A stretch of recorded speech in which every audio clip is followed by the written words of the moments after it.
और शिव जी के गले में जो मूंछ वाले मुंडों की माला है वो शिव जी के गले में वो राहु के मुंड है जो शंकर भगवान धारण कर राहु के मुंड। तो जिसकी पहली शादी हो रही हो प्रसन्न वो हो। तुम खुद देखो शादी में जितना दूल्हा प्रसन्न दिखता है, जितनी दुल्हन प्रसन्न दिखती है,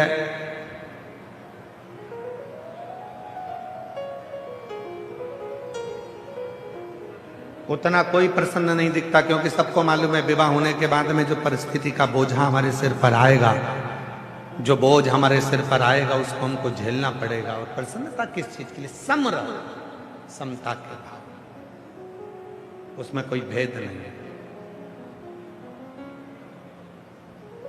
समता का। और जिसने अपनी जिंदगी को समता में जीना प्रारंभ कर लिया, दुख आया कोई बात नहीं, इतने समय सुख तो होगा कोई बात नहीं, अच्छा आएगा, समय बदलेगा, आएगा। कितना सुंदर कहा, अग्नि पुराण में वर्णन आता है, स्वयं अग्नि पुराण में वर्णन करते हैं, सूर्य नारायण भगवान अपनी धर्म पत्नी संध्या से कहते हैं, संध्या सुन, पृथ्वी पर जितने भी तीर्थ हैं ये भक्ति भी देंगे और शक्ति भी देंगे।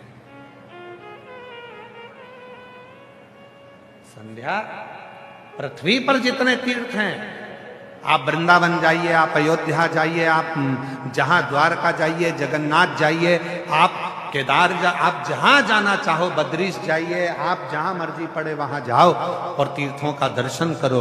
दुनिया के जितने तीर्थ हैं भगवान सूर्य नारायण माता संध्या से कहते हैं ये भक्ति भी देते हैं और शक्ति भी देते हैं।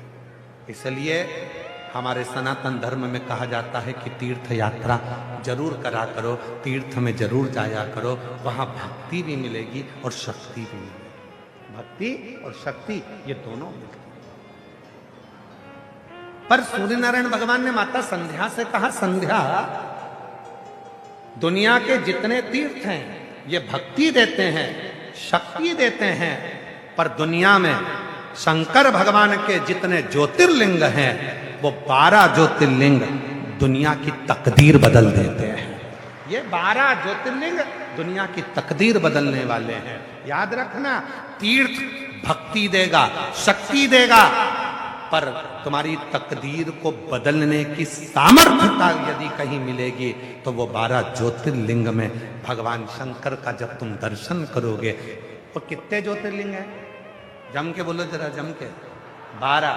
महीने कितने हैं? 12। क्यों 12 ज्योतिर्लिंग 12 महीने के लिए बनाए गए? भगवान शंकर का ये चरित्र स्वयं सूर्य नारायण भगवान अग्नि पुराण के अंतर्गत वर्णन करते हैं। सूर्य नारायण भगवान का उपदेश देते हुए संध्या से कहते हैं, संध्या ये 12 महीने के 12 ज्योतिर्लिंग बनाए गए हैं। तुम्हारा जो महीना बेकार चल रहा हो, जिस महीने में तुम टूट कर गिर चुके हो, उस महीने में एक ज्योतिर्लिंग में जाकर एक रात्रि का विश्राम कर कर, दर्शन कर कर, शिखर दर्शन कर कर अपने नक्षत्र को, अपने ग्रह को, अपने विचारों को बदल दो। ये 12 ज्योतिर्लिंग क्या करते हैं?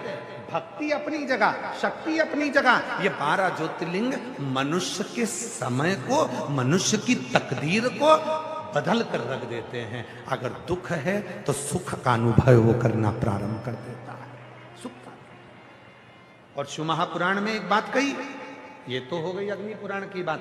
शिव महापुराण के कुमार खंड में, शिव महापुराण के कुमार खंड में वर्णन करते हुए श्री वेद व्यास जी वर्णन करते हैं कि यदि संसार का मनुष्य 12 ज्योतिर्लिंग में दर्शन करने नहीं जा सकता तो अपने घर के नजदीक में जो शिवलिंग विराजमान है उस शिवलिंग पर जब वो जल चढ़ाना प्रारंभ करता है तो 12 ज्योतिर्लिंग के देव भी उसको स्वीकार कर कर उसका समय पलटना प्रारंभ कर देते हैं, उसका समय।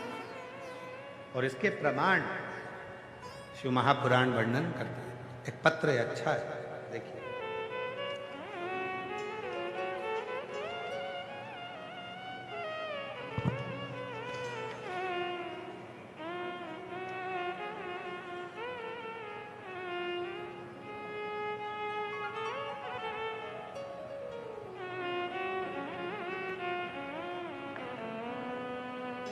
फाड़ कर। शिव कृपा करता है, शंकर करुणा।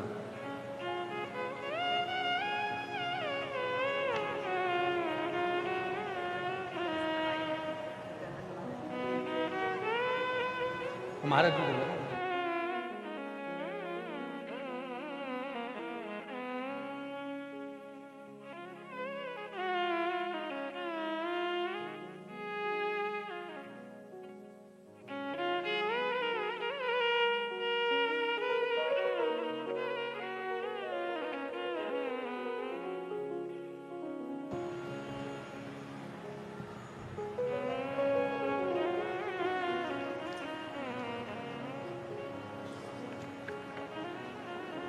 जोरदार ताली बजाएं। बाबा की कृपा, शिव तत्व। एक लाइन और बड़ी सुंदर है। तेरे दरबार की बाबा निराली शान,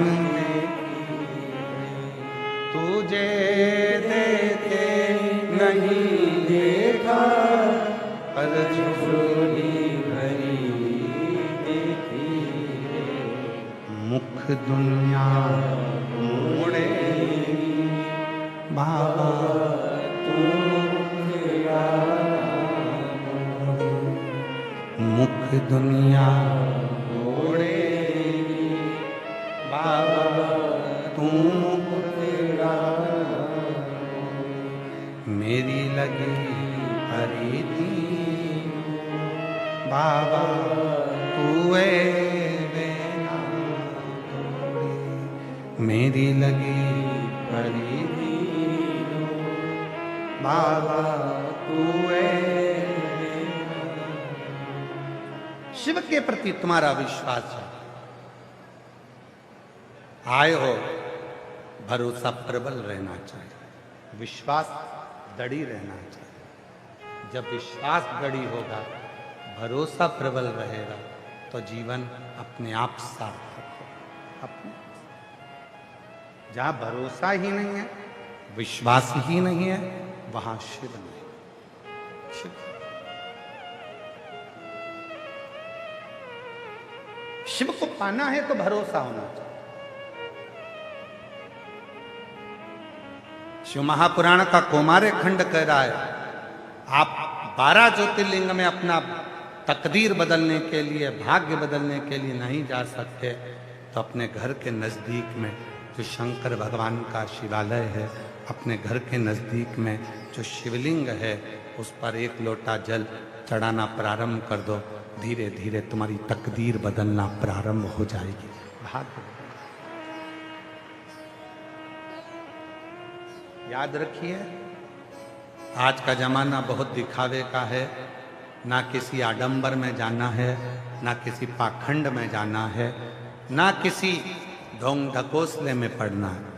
अगर पढ़ना है तो केवल शिव के एक लोटे जल में पढ़ना है और अपनी जिंदगी को संवार लेना है, कुछ नहीं है। पहले शिव महापुराण की कथा में वर्णन किया, माता कौशल्या जी ने राम जी के लिए शंकर भगवान से पूछा था कि मेरे बेटे का भाग्य क्या बोलता है। जब शिव जी आए थे राम जी का दर्शन करने के लिए, तब भाग्य पूछा गया, मेरे बेटे का भाग्य क्या बोलता है, किस्मत क्या बोलता है, क्या भाग्य बोल रहा है।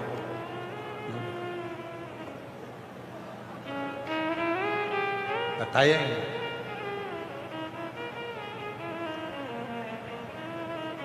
स्वयं यशोदा जी ने भी पूछा था कि मेरे बेटे का भाग्य बताओ, शिव जी से सामने खड़े होकर, हे बाबा मेरे बेटे का भाग्य बता।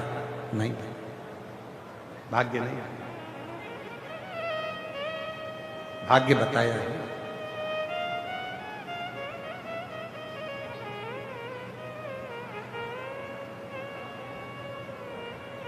भाग्य नहीं। शिव जी ने मना कर दिया कि मैं किसी का भाग्य नहीं बताता। पर आज के जमाने में, इस कलिकाल में, आज के समय की स्थिति यह हो गई कि दुनिया में इतने सारे भाग्य बताने वाले हो गए, इतने भाग्य बताने वाले हो गए, और दुनिया के लोग भी ऐसे हो गए जो उनके पास जाकर भाग्य पूछते हैं शिव पुराण कहती है जब स्वयं शंकर भगवान पहली बार प्रथम वैष्णव थे शिव, राम जी का दर्शन करने गए थे, कौशल्या जी ने कहा था मेरे बेटे राम का भाग्य बताओ। शिव जी ने कह दिया मैं भाग्य नहीं बताता। यशोदा जी ने कहा मेरे कृष्ण का भाग्य बताओ, शंकर जी ने कहा मैं भाग्य नहीं बताता। तो फिर संसार के लोग कैसे हो गए जो दुनिया का भाग्य बता देते हैं। महाराज शंकर की कथा कहती है दुनिया से भाग्य मत पूछो, शंकर के पास जाकर एक लोटा जल चढ़ाना प्रारंभ करो, भाग्य बदलना प्रारंभ हो जाएगा।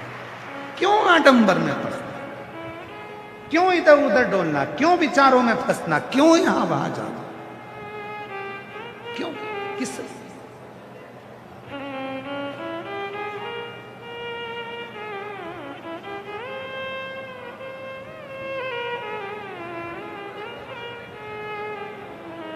और अंत समय प्रभु आना पड़े। मेरी जीजियों को सबको याद है, जितनी मेरी भीलवाड़ा की बहनें बैठी हैं, जितने मेरे जीजा बेटे हैं, जितनी मेरी बेटियां, जितने बेटे, जितने मेरी बुजुर्ग माँ बाप बैठे हैं, सबको एक एक लाइन याद है। इसलिए केवल हम नहीं बोलेंगे, आप सबको साथ में बोलना। आप ये मत सोचो कि मैं, आपकी बात शिव तक पहुंचना चाहिए, इसलिए आपको बोलना। यह शिव पुराण की कथा नहीं है कि आप मौन होकर चुप होकर केवल सुनते रहो। जहां बोलने की बात आए वहां बोलो, जिससे अपने बात को शिव स्वीकार करे। और अंत समय प्रभु वचन दी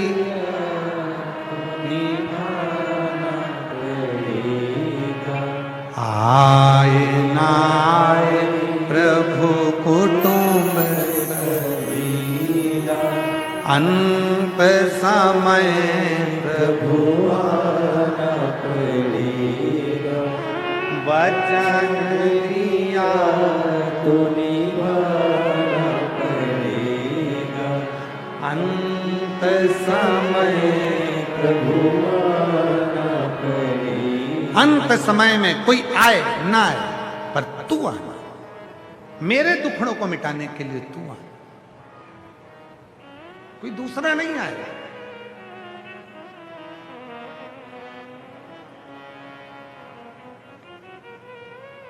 रोज हमें प्रतिदिन महंत श्री बाबूगिरी जी महाराज, हम जहां ठहरे हुए हैं, इनका बड़ा आत्मीय प्रेम है, बड़ी सरलता।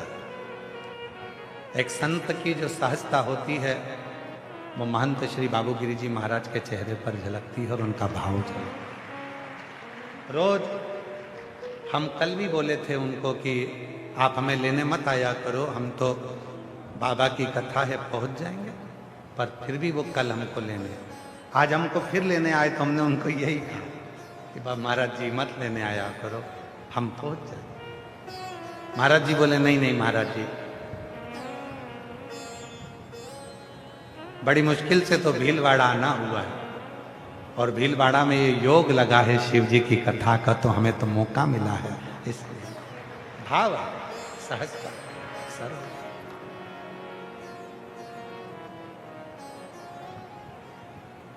बस यही सरलता शिव के करीब में लेकर जाती है, यही सरलता शिव तत्व तक लेकर।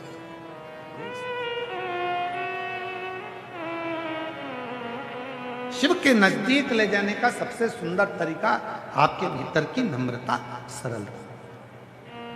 आप स्वयं शिव महापुराण की कथा को उठाकर देखिए, भगवान विष्णु शिव जी को बजते,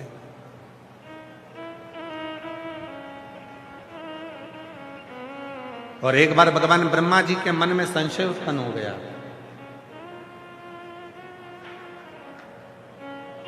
और ब्रह्मा जी के मन में जब संशय उत्पन्न हुआ तो ब्रह्मा जी ने कहा कि इस सृष्टि का पालन करता मैं हूं, इस सृष्टि का संहार करता मैं हूं, इस सृष्टि का रचना करता मैं हूं, इस सृष्टि को चलाने वाला मैं हूं। ब्रह्मा जी के मन में एक थोड़ा सा कुछ अहम उत्पन्न हो गया, और जहां अहंकार आ जाता है वह सब कुछ नष्ट हो जाता है। स्वाभिमान और अभिमान ये दो शब्द हैं।